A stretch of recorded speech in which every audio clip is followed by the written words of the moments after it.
the Mariners continue to be mediocre. A lot of huge re signings for Seattle teams, and the best looking uniforms in the NFL have been revealed.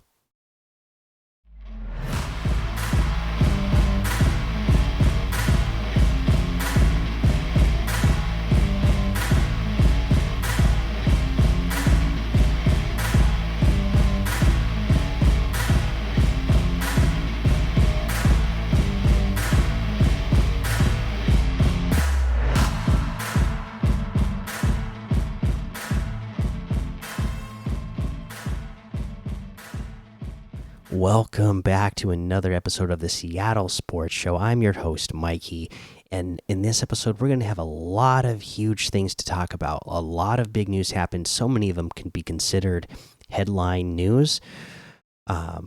We are just going to pick one of the headlines to go with our main topic in this episode. But there really is a lot of huge things that went down. It actually kind of worked out that I ended up recording this a day later than that I originally planned, because otherwise there would have been a bunch of news that I would have missed out on. So kind of lucked out actually. So let's get to our headline topic, which is, to me, this had to be the one. If there could have been, like I said, multiple, but I wanted to pick just one. And this is the one that we're going with, and that is the reveal of the new throwback Seattle Seahawks uniforms that we know that they will be wearing in Week 8 against the Browns for sure. Hopefully, we see them a few more times. We could see them up to 3 times, so hopefully we do, because these are the best looking uniforms in all of the NFL by far. They look amazing, and they did an awesome reveal. I love the video, the original video they put out on social media with JSN sleeping in bed. The alarm clock goes off, that he's got a, the old alarm clocks that we remember from, if you're like me, mid late 30s, you remember those kind of alarm clocks with the radio on them. Got to turn that off. He had all the posters of bands and different sports people from the 90s. Goes into the kitchen, sees the mom, he grabs the Eggo waffle, goes into the garage, there's a garage band playing in there, and then he goes out into the stadium. Right, it was a pretty awesome video. If you go to the website, there's more versions of that video with different players, and just go to the site in general, because right now it looks pretty awesome. You know what? In fact, it looks so cool. I feel like we got to show it to you, because they just did an awesome job with this in general. You got the Microsoft startup screen. Got the dial-up going on. How many of you are getting memories from this, right? Bringing you back to the day when we had to have dial-up.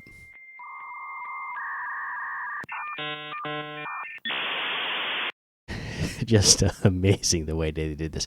But yeah, so after you do that whole dial-up startup screen and everything, it brings you to the throwback page, and then you get to see this really cool page where they really go through the entire history of the uniforms, and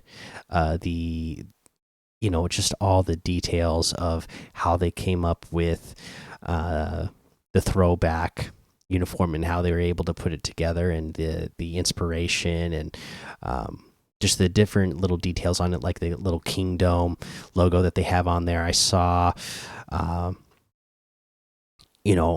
somebody on Twitter that was on the design team for that, and the one that they designed that Kingdom logo, and how cool it is for them that it gets to be on the best looking jersey in the NFL now. So that's cool that that's on there. They look amazing. The reveal of them was amazing. The amount of time that was put into it and thought is just on another level. These really are the best looking uniforms in all of the NFL now. I mean, really, to me, I wish these were like the base uniform. I wish this was the default uniform that we wore every week because that's how good they look compared to what we've had. I mean, you guys know what we had in uh, early mid 2000s. Nobody wanted the Seahawks to be wearing those jerseys in the first Super Bowl that they appeared in 2005. Nobody wanted that. That was those were ugly. Now these ones, oh my gosh, this is the kind of uniform that you'd be proud to see your team wearing in Super Bowls, and just on a weekly basis, you would be excited to see them wearing. And these you're gonna want to have for yourself and be wearing because they look that good. Like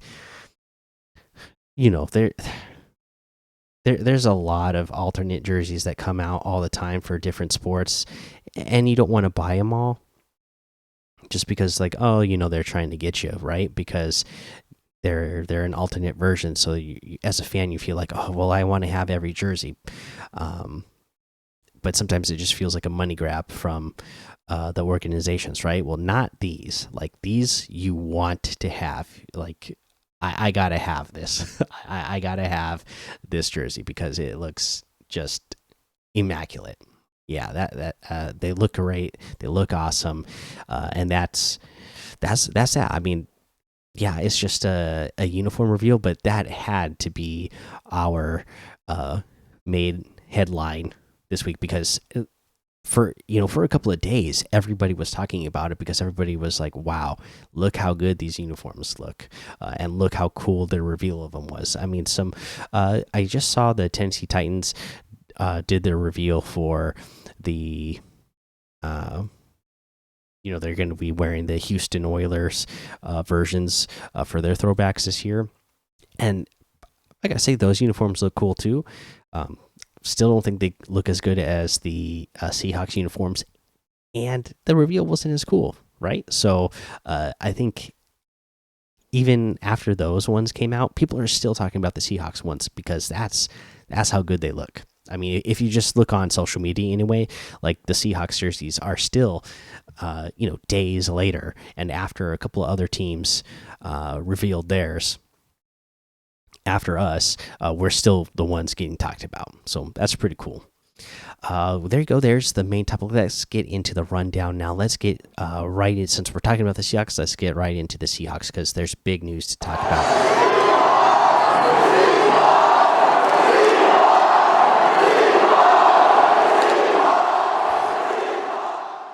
Okay, and the big piece of news that we have to talk about is Uchenna Nwosu signs a 3-year extension worth up to $59 million, $32 million guaranteed.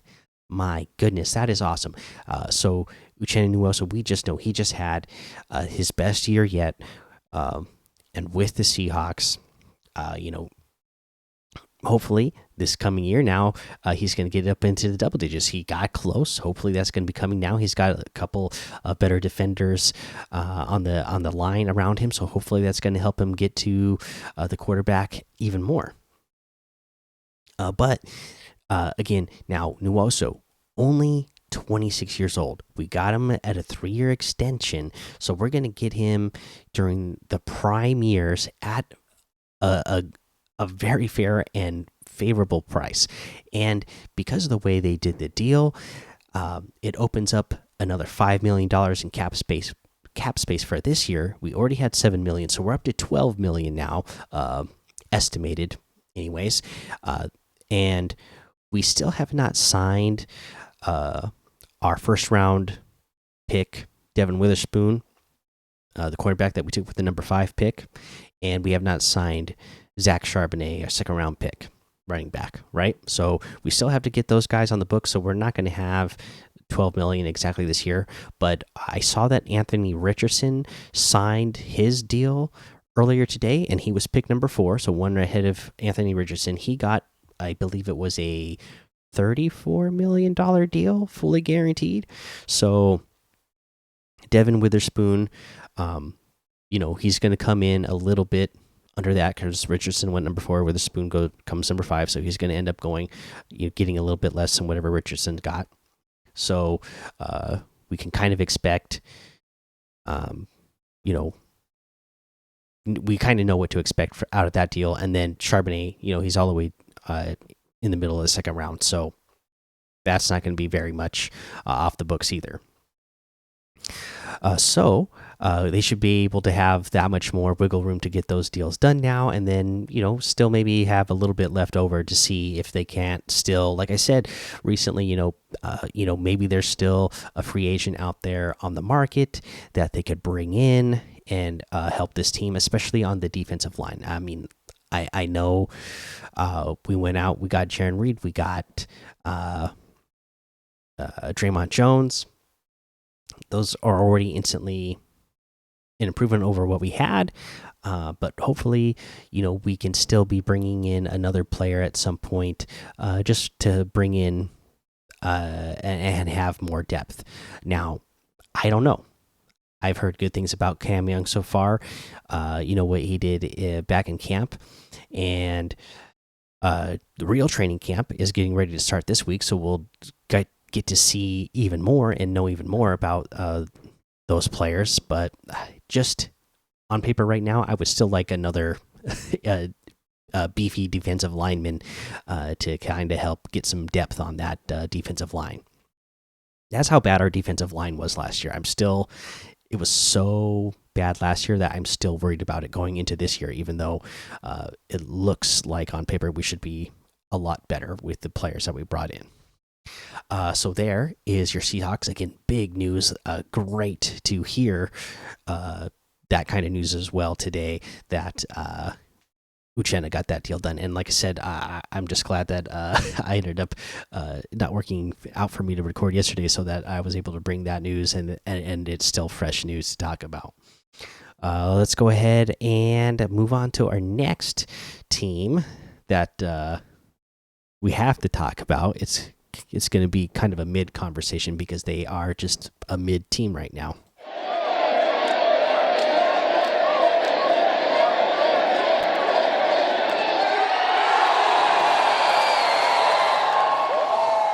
So yeah, you know who I was talking about when I gave those details. We are talking about the Seattle Mariners. Oh boy. Well, for the Mariners, let's just say their first 3-round draft picks, they have all been signed. They got all the deals done with all 3 of their first-round draft picks. We've got to see them take batting practice, and boy, do they look good. And like I said, Ty Pete, oh my goodness. Again, remember, all the kids they got in the first round, all high schoolers. They're all like 17 years old. But the way they can hit right now already, it's just mind blowing. But to me, again, especially Ty Pete, it's just like the huge potential upside that he has is just so intriguing that how could you not be excited to see what this guy could do? Again, to me, it's like the whole Anthony Richardson deal in the NFL. It's just like, yeah, this guy's a raw talent, but with everything that's there, if he can get it, if he can put it all together, that's going to be really, really fun to see. On the major league level, if he's able to develop himself that way. Okay, but let's talk about what the Mariners have been doing on the field now. At times throughout the last week, it's just been like what the season has been. There was times where I was like super excited I was like, oh, I can't wait to record. I can't wait to record. This team's doing so good. I can't wait to record. And then there was times just like, oh, wow. You know what? This team, I guess they're just not that good. I don't want to talk about them. And then it was like, oh, wow, I want to talk about them again. And then they played today, and it was like, oh, great, now I have to talk about them. So let's talk about how we got to that point. From the last recording, we went up against Detroit and got a win 2-0. We got a win against Minnesota 7-6. That was, again, with those close games are fun. We had so many of them last year, right? Where we had 1 run wins. So it was good to see that, where we kept battling and battling and got ourselves in the lead, 7-6. But then unfortunately we lost to them the next day, lost to Minnesota 10-3. Brian Wu just did not have it that day. He just did not have it at all. Just gave up a ton. It was Eugenio's birthday that day. It was cool to see him get a 2-run homer, for his birthday. But other than that, everything was pretty bad for him on that day. And then they lost again to Minnesota, 6-3, with Luis Castillo on the mound that day. Again, not horrible. He had 11 strikeouts. But unfortunately, he gave up 2 homers in the 5th. And then, yeah, I mean, he didn't seem like he had real good control of his stuff that day, which has seemed to be when he has trouble this season. That's really what it seems to be. He just seems to have problem locating his stuff in good spots. It's always like, oh no, that ball is going right in the sweet spot for the hitter, and he'll give up like a multiple home runs in, like, again, like in this game, in a single inning, or multiple home runs throughout the game. So overall, his pitching is good all year long, and still, even in those games, he still has an amazing ERA and been doing great. Unfortunately, with the way our team has been generating offense, the pitchers have to be like almost perfect. So didn't get it done that game because Devin Sweet came in. He gave up a 2-run homer. It was his major league debut, so he probably didn't feel good about that, especially since he was probably feeling like this team's not going to generate any offense behind him. But then, of course, we go back and get a win again against Minnesota, 4-0 that time. And then again, just a back and forth, win, loss, win, loss, win. And then we go to Toronto, or we're at home, anyways. It's almost like we're going to Toronto because they all come here, right? And so many Toronto fans in the crowds at the Seattle games, even when we're at home. But we got a win against Toronto in the first game, 3-2. My goodness. Teoscar walks us off in the 9th to win a 1-run game again, just like we would see last year. Then we play him against him the next day. This is the day that what's her name? Taylor Swift is in town, right? So fireworks are going to be happening. We got Logan Gilbert on the mound. He gave up 3 homers in the 5th. Brash gives up a RBI in the 7th. Next thing you know, Toronto's got 8 points. But throughout the game, Cal Raleigh homers, Dylan Moore homers, Julio homers, Cal homers again. Wong got an RBI single. JP got a 2 RBI double, and Teoscar got a 2 RBI double as well. Boom, we win the game, 98. Another 1-run win from which we had to battle, come from behind, and get ourselves the lead, and score a bunch of runs. Again, just after those 2 games, and after the series, and at that point, we were 3.5 back. I was thinking, all right, here we go. This is the team. If we can get the last game against Toronto, then we're just 2.5 games back. And then, unfortunately, we lose that game, 4-3. Brian Wu on the mound looked much better in this outing, and we had a fighting chance. Even though we lost that game, it was like, oh man, it would have been a huge difference if we would have won that game and got the sweep, because again, it was the difference of being going to 2.5 back or 4.5 back. So that brought us back to 4.5 back. And, that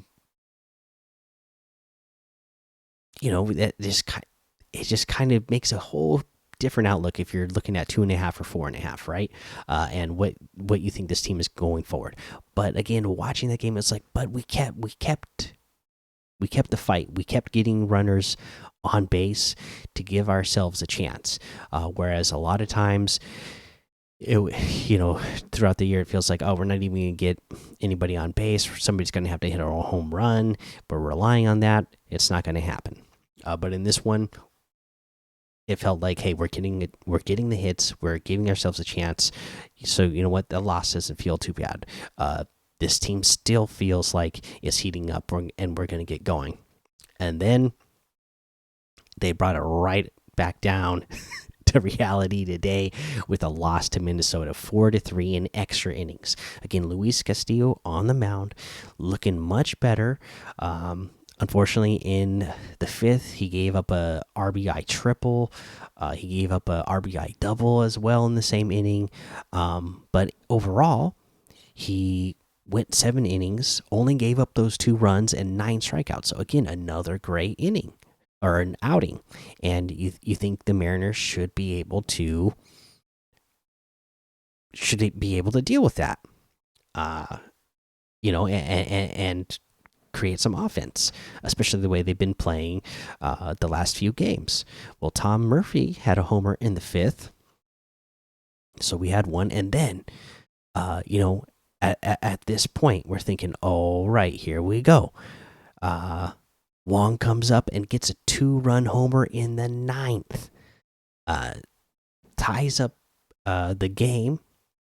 We're going to, oh no, that actually got us the lead. Sorry, that got us the lead, 3-2. They come back in the bottom of the 9th, and Munoz gives up a run. So we're going to extra innings, 3-3, and I don't get it. This year we get a runner on second automatically. You're going up to the plate, a runner on second. You have 3 outs, and they can't even move the runner over with 3 batters. They do not even get the runner moved over from second. Just, oh my gosh, that is so frustrating to watch. And of course, in the 10th, Minnesota gets up there, lays down a bunt, gets the runner over. And then they just are eventually they're able to work their outs to be able to get that runner home. And that's what you got to do. And the Mariners are not doing that.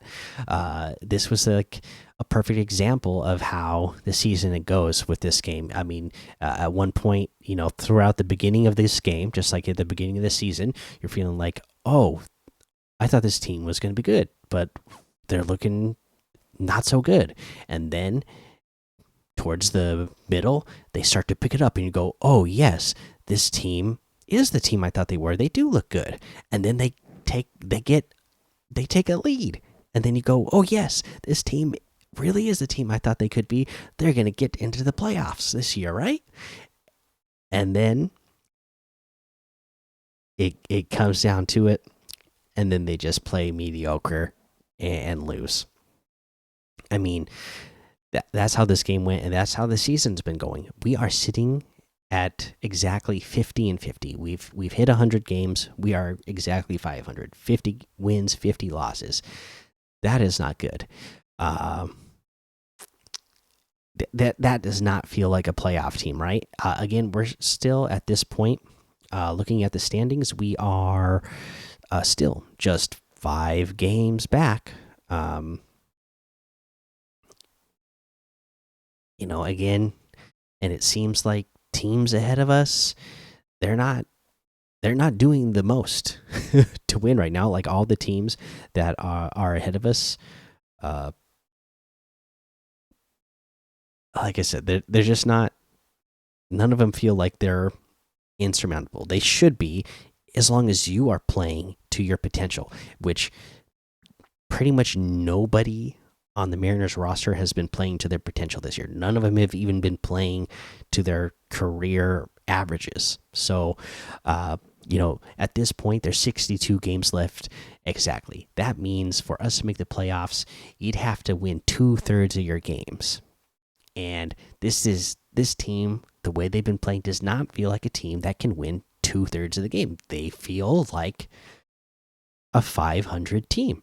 I will not be surprised if we end the season 81-81 because they don't go on big win streaks and they don't go on big losing streaks.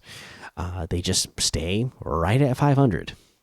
I don't think that they've ever been more than 3 games above 500, and I'm not sure if they've been below 3 games or below 500 by 3 games or more. It's just that they're just a 500 team right now. Trade deadline's coming up. I don't know what that's going to mean for them. They're obviously not going to be big buyers unless they, the last, I don't know, 5 or 6 games that are before the trade deadline now, unless they win all of them, and suddenly they find themselves in contention, either right in contention or maybe in that final wild card spot, depending on what the other teams do. Then they would all of a sudden become a buyer, like right at the deadline. But even then,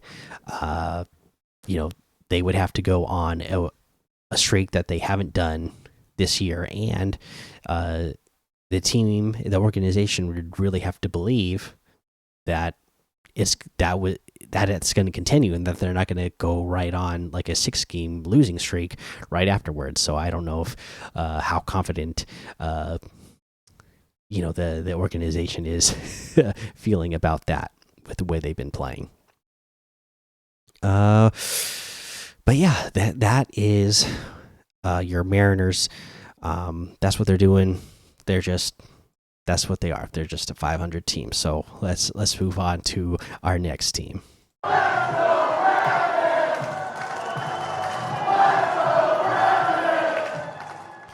Okay, and our Kraken. Yes, we have a lot of big news to talk about with them as well. So their rookie has officially signed as well. Edward Chalde officially signed his rookie deal. So congratulations to him once again. He'll officially join the organization, start working his way up, and hopefully we'll see him in the majors, sometime in the near future. Now, the other big piece of news, they extended Dave Haxtell, our head coach, through 2025-26 season. So that was huge. Obviously, first season didn't go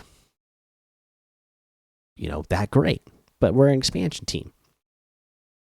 We come through, stick with them into the second season, really have some time for all these players to gel and get with Dave Haxtell's system, and boom, look at where we are. Playoffs this year, earned himself an extension.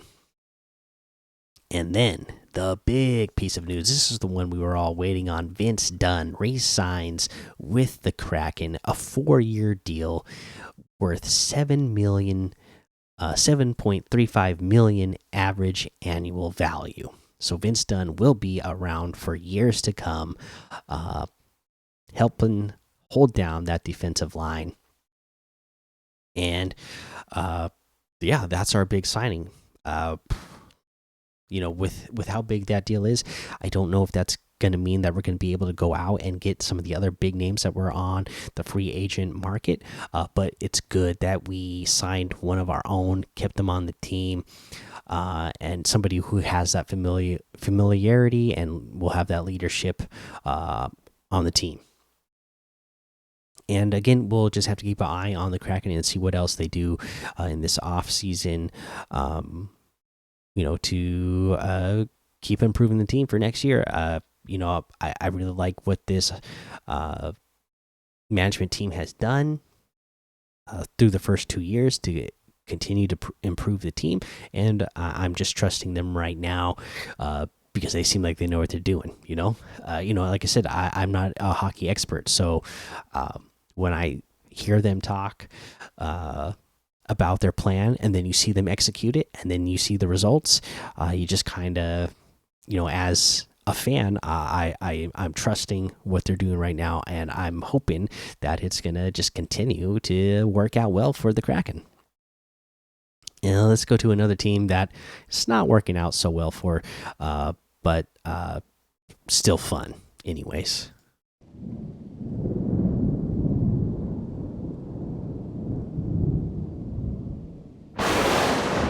Yeah, that is your Seattle Storm. Okay, the Seattle Storm. Since the last episode, we had a couple of losses. A loss to Las Vegas, 79-63. Gabby Williams, playing in this game, she started to look like she's returning to form here. She's coming back from France, coming off of that concussion. That the game before this looked pretty rusty. This game, she was looking, back like she's returning to form. Jewel Lloyd, another milestone for her, moving up to 6 all-time in rebounds for the Seattle Storm. And it was Sammy Wickham's birthday. I hope somebody got her a new pack of gum, or hopefully she got a lot of them, so that she doesn't run out and have to keep picking up her pieces of gum off the floor, and she could just grab herself new sticks whenever she needs. But she had a good game on her birthday as well. She was really pesky on defense, and a good performance. It was a loss to maybe the best team in the WNBA right now. WNBA right now. But she still had a really good performance. And then we went into Chicago and lost that game as well, 90-75. This game did not look as good. It was just inconsistent all game long. Again, you saw some good moments out of like Jewel Lloyd, Sammy Whitcomb. You had some good moments out of Ezzy in here, Jordan Horson. They all had moments, but just not. The team was just not consistent. The team, the flow of the offense, the defense, and each person's individual performance, nothing was consistent throughout this entire game. It was just inconsistency, and that's what led to that 90-75 loss.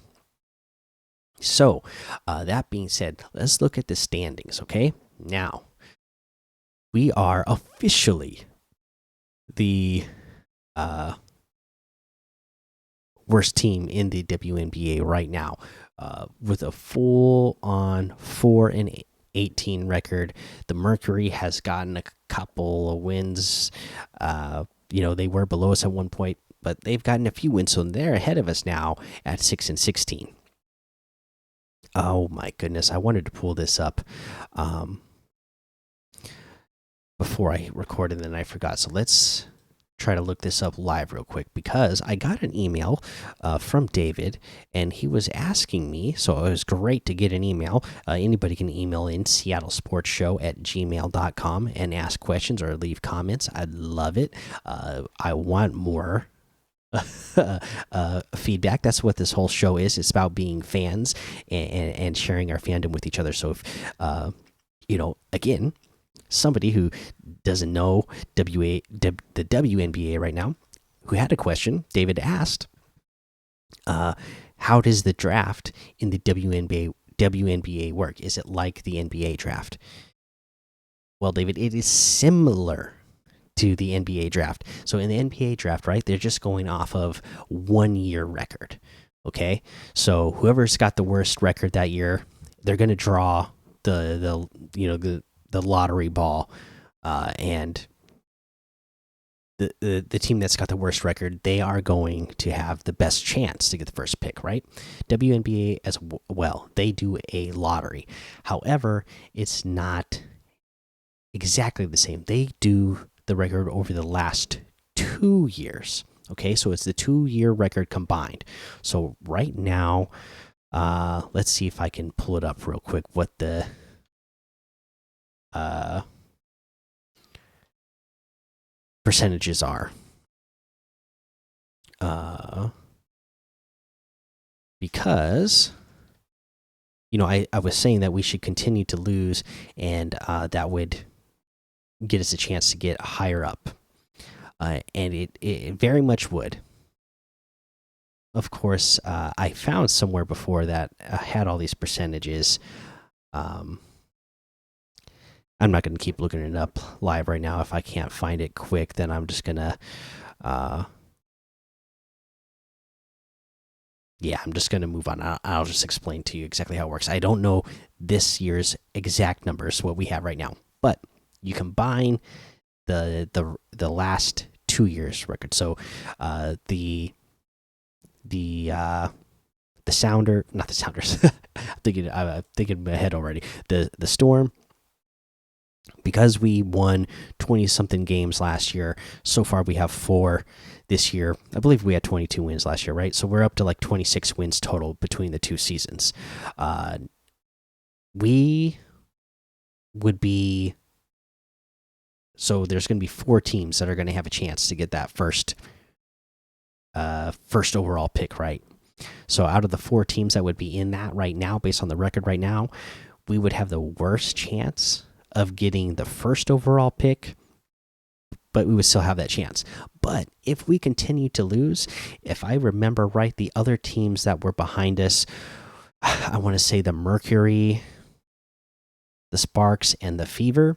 Now there's no way that the Fever are going to pass us, because the Fever last year was what the Storm are doing this year right now, right? They were horrible, and right now they're also horrible. They're also only 6-16. So based off of that, they'd have to win. There's what, 18 games left. They'd probably have to win all 18 of their games that are left, and we'd have to lose all 18 of our games and combine the 2 records, and we still might have more wins than them. I'm not sure, because I don't have last year's record in front of me. But that's how bad the Fever were last year. So there's no way that we're going to get the highest percentage to get the first overall pick. But I know that Mercury, and I believe it's Sparks as well, that were right behind us. If they keep winning this season, and we keep losing, like, again, we can't win a whole lot more, because the Mercury and Sparks are both not good this season as well. So we would need them to win a handful more games so that we would be able to jump up in the percentage chance to get the first overall pick. But again, if we do keep losing, it does increase our chance. And then at some point, there is also like a little rule where if you have however many, whatever place you're in, you're not going to end up worse than the 3rd overall pick. So if we can end up in that situation where we get picks 1, 2, or 3, that's where we want to be, because there's a lot of good talent coming out in those. There's a big trio of talent coming out this season, and it would be great to land one of them. Right now, again, like I said, we would be sitting in that 4 spot, and so there's still a chance, like a 10% chance, 10 point something percent chance that we could still get that first overall pick, but that's pretty low, right? So we're hoping that the Mercury and Sparks keep continuing to win so that they combine those records, and then our percent gets higher. Maybe we get the first overall pick, but if not, at least get that 2nd or 3rd pick. Anyways, that's how the WNBA draft works. You combine the 2, this year's and last year's records, and then they go off of that. So there you go, David. Hopefully that explains some for you, and you can continue to root for the Storm and have fun, and maybe even root for them to lose, and hope it means that it lands you a big name. Again, you never know. Maybe you keep hearing that nobody wants to play for the Mercury, so maybe they keep winning get themselves up there so that they end up with that third or fourth pick, and somebody like Caitlin Clark goes, okay, well, maybe I will come out of college this year then, and then maybe if the Storm end up with that first overall pick, then you end up with like a generational talent again to replace talent that it has left. Anyways, there you go. There's the Storm. Let's go ahead and move on to our next team.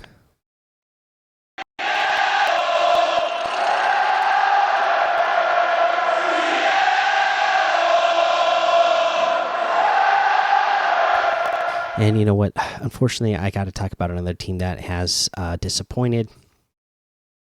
Since our last recording, they just had one game.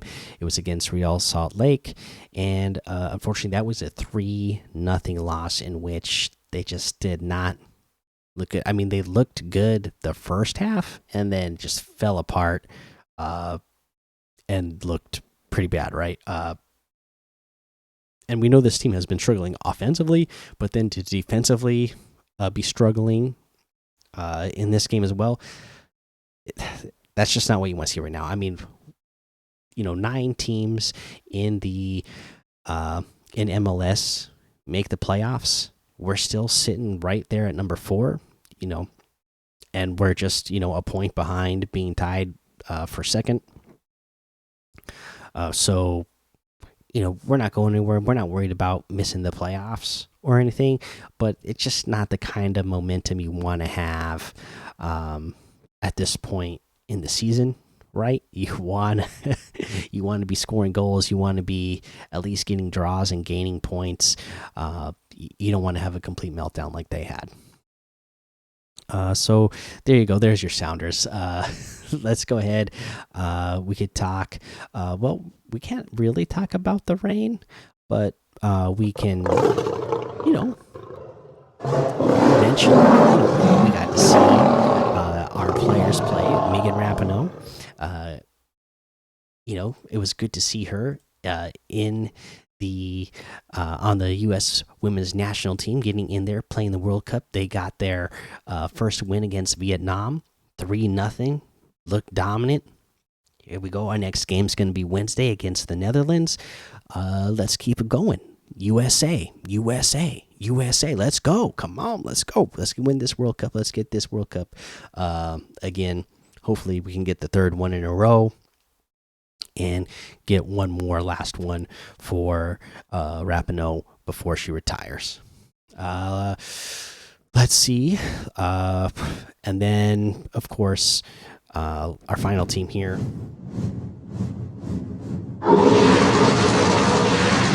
Sea Dragons. We still, there's nothing much to talk about here. Off season for XFL. They're still just holding tryouts and finding out who's going to play for the teams next year. Like I said, I assume that's how these things with XFL are just going to be year in, year out. We're just going to have to be patient and see what happens, because they're kind of, they're depending on all these players that are trying to make it to the NFL, and then waiting to see who doesn't, and then who, comes to the XFL so they can, continue their professional football careers, and then maybe even make it back to the NFL one day, or make it into the NFL for the first time by proving that they can play well on the professional level. All right, that is our show. So please share with me, what do you think? I just gotta know, what do you think of the new Seahawks throwback uniforms? I mean, how much did you love seeing them? How much did you love the reveal of them with what they did on social media and everything? All the cool pictures they put out, videos they put out. Let me know what you thought of that. I gotta know what you're thinking about the Mariners. Are you still holding out hope that this team can play to the level that their baseball cards say they should play to? Do you think they can win 2/3 of of the final 62 games, because that's what it's going to take, folks, to make the playoffs. You can't go 50 and 50 with just 62 games left when your team is already 50 and 50 and make the playoffs.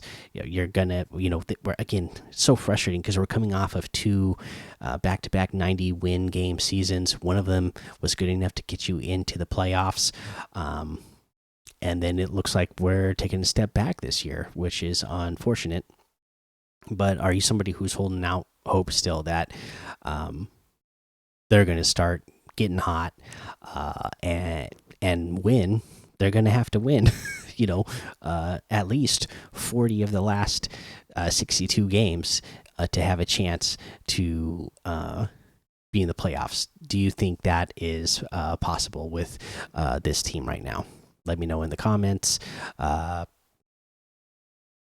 What do you think about the Kraken getting lots of deals done? Again, the rookie, Edward Shale, extending Dave Haxtell, re signing Vince Dunn. How excited were you about that? That we got our major player re signed, not going anywhere, going to be here for years to come. What are you thinking about the Storm? Are you still having fun watching? Are you. Hopefully you learned something today about how the WNBA draft works. How about you? How are you feeling about the Sounders? Again, even though they're towards the top of the leaderboard right now, to me, the way they've been playing lately, it's not making me feel good about about what they got going forward. How are you feeling about it?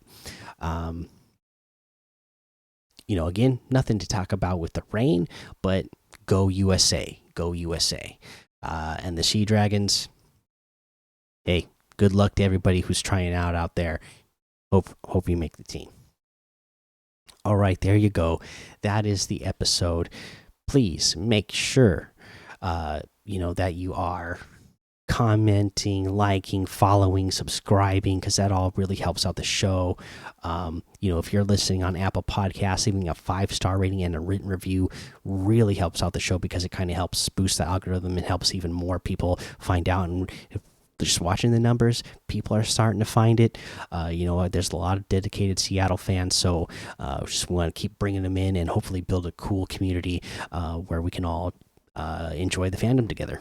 And once again, thanks for listening to the Seattle Sports Show, where we watch legends awaken and breathe fire. So take cover, because with the sea of sound, you will see us rise to reign supreme and win forever.